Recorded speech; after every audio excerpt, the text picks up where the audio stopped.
창원시 오폐수 무단 방류는 이미 2년 전에 문제가 예견됐던 것으로 드러났습니다. 낙동강 환경청은 창원시를 고발하기로 했습니다. 박근혜 정부 시책인 창조경제혁신센터의 내년 예산 지원 여부가 불투명합니다. 창원에서는 대통령 하야 촉구 시국대회가 열렸습니다. 소형 비행체 드론이 진화하면서 실종자 수색에도 투입됩니다. 경찰이 오늘 드론을 이용한 실종자 수색 종합훈련을 했습니다. 지난 9월 쇼핑 관광 축제 코리아 세일 페스타에서 백화점과 대형마트와 달리 전통시장은 손님이 크게 늘지 않은 것으로 나타났습니다. 안녕하십니까. 이어서 경남 소식입니다. 창원시가 오폐수를 낙동강에 무단 방류했다는 KBS 창원의 단독 보도 어제 전해드렸습니다. KBS 취재 결과 이미 2년 전 이번 사건이 예견됐던 것으로 확인됐습니다. 이대환 기자의 보도입니다. 온천 단지 인근의 낙동강 지천. 인근 하수 처리장으로 가야 할 인분과 생활 폐수가 하천으로 흘러 들어가고 있습니다. 주변 신도시 개발로 급증한 오폐수를 하수 처리장이 감당을 못하자 창원시가 불법 방류한 겁니다. 실제로 북면 하수 종말 처리장의 처리 용량은 이미 지난해 초 한계에 이르렀습니다. 지난 2011년에 시작됐어야 할 하수 처리장 증설 사업이 3년이나 늦어졌기 때문입니다. 예산 부족이나 이런 게 실제로 2014년도에 착공을 해가 지금 일을 하고 있습니다. 이 같은 불법 방류에 대한 우려는 이미 2년 전 창원시 의회에서 지적됐습니다. 안 되면은 지금 이 심각한 문제잖아요. 지금 우리 창원시 이미지 먹칠을 하는 겁니다. 아파트에 들어섰는데 똥오줌을 낙동강에 내려보내야 된다는 이야기 아닙니까? 하지만 당시 창원시는 아무런 문제가 없다고 자신했습니다. 지금 현재 인허가 난 부분에 대해서는 충분히 처리할 수 있는 역량으로 분석하고 있습니다. 하수 처리 예측에 실패한 창원시. 제대로 된 대책을 마련하지 않은 채 불법 방류로 해결했다는 비난을 면하기 어렵게 됐습니다. KBS 뉴스 이주환입니다. 창원시의 오폐수 무단 방류에 낙동강 유역환경청과 경찰이 수사에 나섰습니다. 낙동강 유역환경청 환경감시단은 현장 조사 결과 창원시가 불법 관로를 묻어 1년 이상 낙동강 지천으로 오폐수를 불법 방류한 사실이 확인된 만큼 다음 주 관련자를 불러 조사하고 하수도법 위반 등의 혐의로 창원시를 고발하기로 했다고 밝혔습니다. 창원 서부경찰서는 불법 방류 현장에 토양 시료를 채취해 분석을 맡기는 등 수사에 착수했습니다. 창원시는 오폐수 무단 방류에 공식 사과하고 300톤 규모의 임시 오폐수 저장 탱크를 운영하는 등 대책을 마련하기로 했습니다. 최순실 게이트가 전국을 흔들면서 박근혜 정부가 역점 추진 중인 창조경제혁신센터에도 불똥이 튀고 있습니다. 창조경제혁신센터는 100% 국비와 지방비로 운영되는데 내년 국비 지원 여부에 따라 이곳에 있는 기업의 성패가 달라질 수 있기 때문입니다. 김현수 기자의 보도입니다. 전국에서 9번째로 문을 연 경남 창조경제혁신센터. 세계 최고의 담수화 기술을 바탕으로 물산업 벨트의 중심축으로 기대를 모았습니다. 제조업 혁신 3.0을 선도하는 동남권의 메카트로닉스 허브가 될 것입니다. 응용 로봇을 제작하는 이 업체는 창조경제센터의 도움으로 창업을 해 지금은 연간 매출은 5억 원대, 직원도 3명으로 늘었습니다.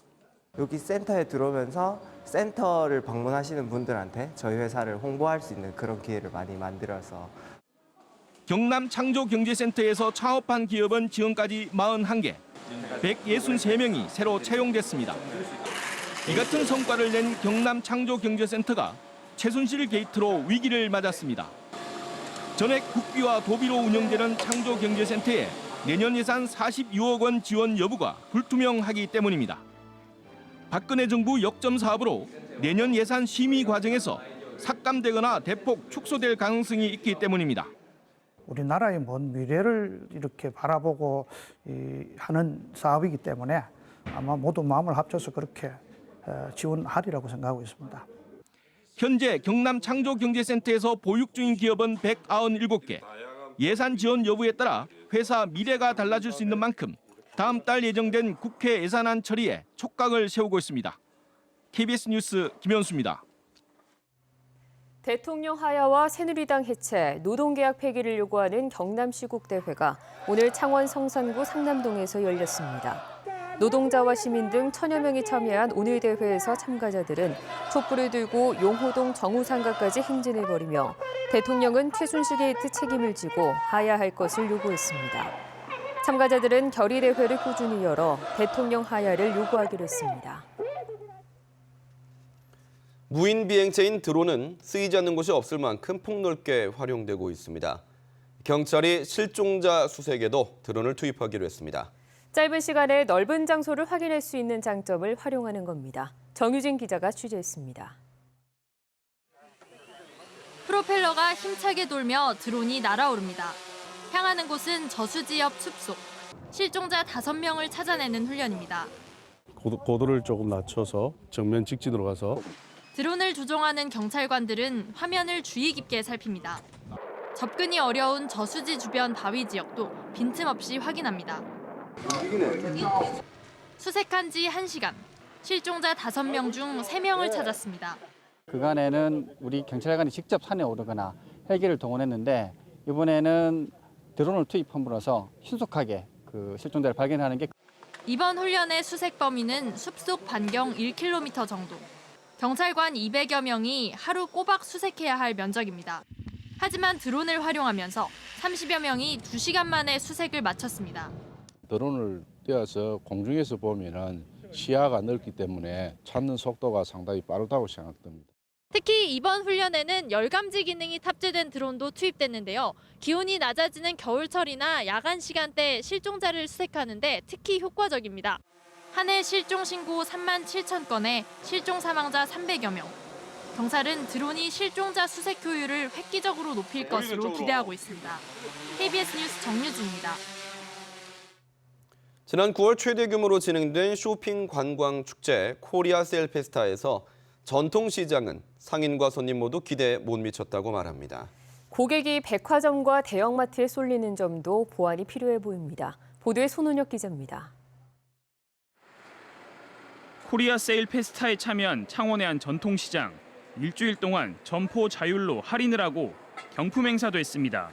고객이 반짝 늘기도 했지만 정부가 대대적으로 연 행사라는 큰 기대에는 못 미쳤습니다. 행사를 앞두고 전통시장 참여 확대가 뒤늦게 되다 보니 대외 홍보나 점포들의 할인 참여율을 높일 준비 시간이 부족했습니다. 쇼핑 관광 축제에 대한 인식이 좀 부족했습니다. 지원 내용도 저희들이 알기에는 너무 좀 짧은 기간에 이루어졌고.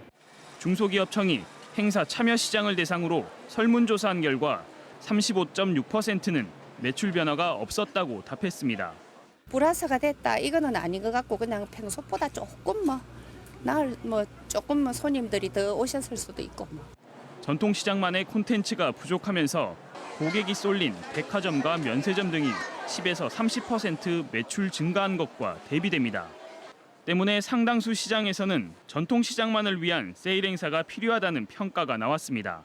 기간을 좀 조정을 해가지고 전통시장은 대형마트라든지 백화점하고 좀 달리 시행할 수 있는 그런 방안을 검토 중에 있습니다.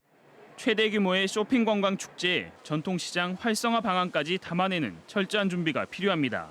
KBS 뉴스 손원혁입니다.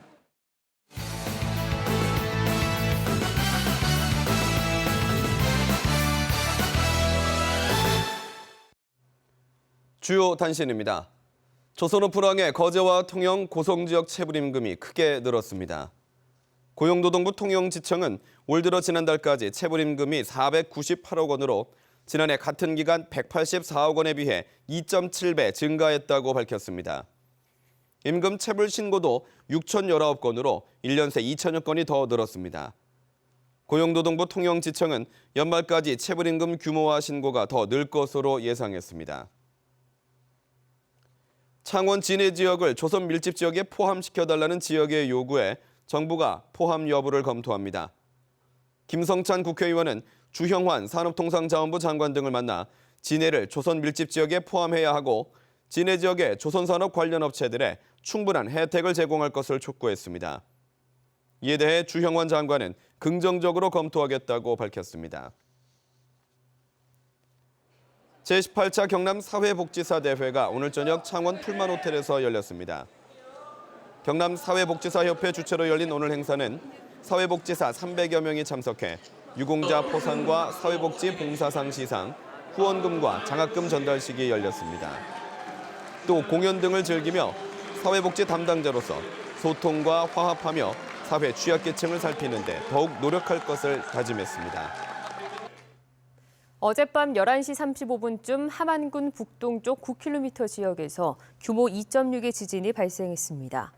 이번 지진동은 창원과 진주 지역에서도 느낄 수 있었습니다. 함안 지역에서 규모 2.0 이상의 지진은 지난 1978년 관측 이후 처음이었습니다. 지진 강도는 창문이 흔들릴 정도의 강도였으며 실제 접수된 피해는 없었습니다. 지진이 발생할 경우 행동요령을 담은 책자가 경남 모든 가구에 배부됩니다. 경상남도는 지진이 발생할 때 집안에 있을 경우와 운전하고 있을 경우 등 9개 유형별 행동요령과 지진동이 있을 때 또 건물 밖을 나갈 때 등 6가지 상황별 행동요령을 담은 책자 140만 부를 제작해 이달 중에 배부하기로 했습니다. 또 초중고등학생 41만 5천 명에게는 지진 행동요령 카드를 배부합니다.